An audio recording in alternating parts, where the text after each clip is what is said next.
Sunshine, fresh air, animals. An Iowa farm is giving a needed break for the routine for many people with disabilities. The farm has everything a person needs to grow, and reporter Erin Kiernan shares how this Iowa family is making it possible. When Brad and Gina Perkins started a bed and breakfast and wedding venue on the edge of Ames 5 years ago, they never envisioned this. Pigs, horses, cows, goats, turkeys, and kittens are filling the once empty acreage. It's a stepping ground. You start with something small so you can get to something big. Oh, Ashley! Can you guys go let them out? The something small that happened was actually something big. This is Michael Simpson. Their daughter Caitlin was diagnosed with autism. She was nonverbal until the age of 4.5.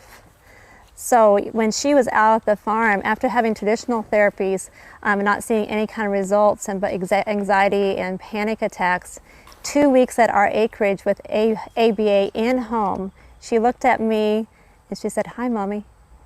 And that's when the seeds of cultivating Hope Farms were planted. Our thought was, well, if this works for one kid, maybe we can help 2, maybe we can help 3, and it kind of just grew from there.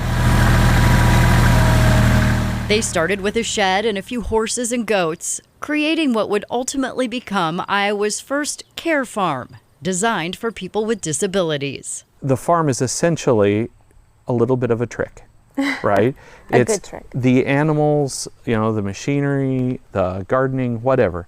It gets the kids interested so that they don't really know that they are learning, whether that's learning behaviors or maybe they're going through some therapy or whatever it is. I'm excited to get a baby pig. Courtney's been here since the beginning. How does it make you feel to be out here on the farm?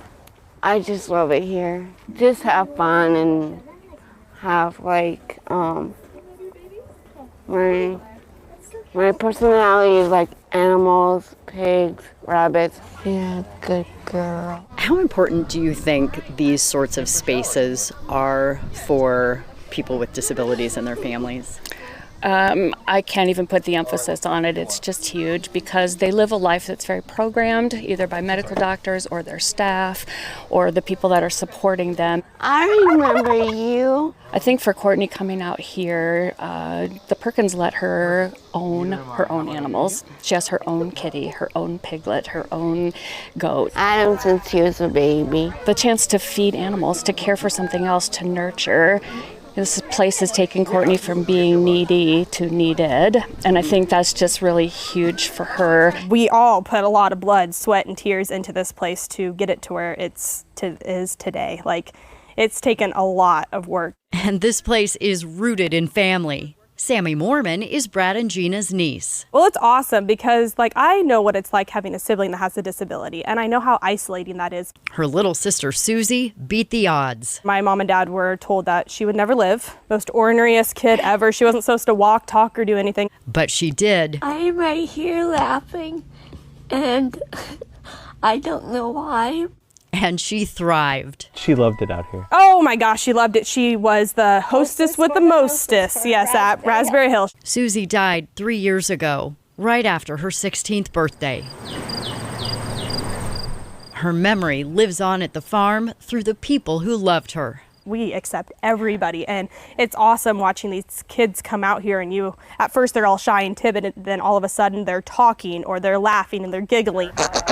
That might seem small, but to these families, it's very, very big. She's just utterly accepted for exactly who she is. She doesn't have to adjust her behavior. She doesn't have to put on a good show. She doesn't have to do or perform anything, to just come out here and be absolutely loved.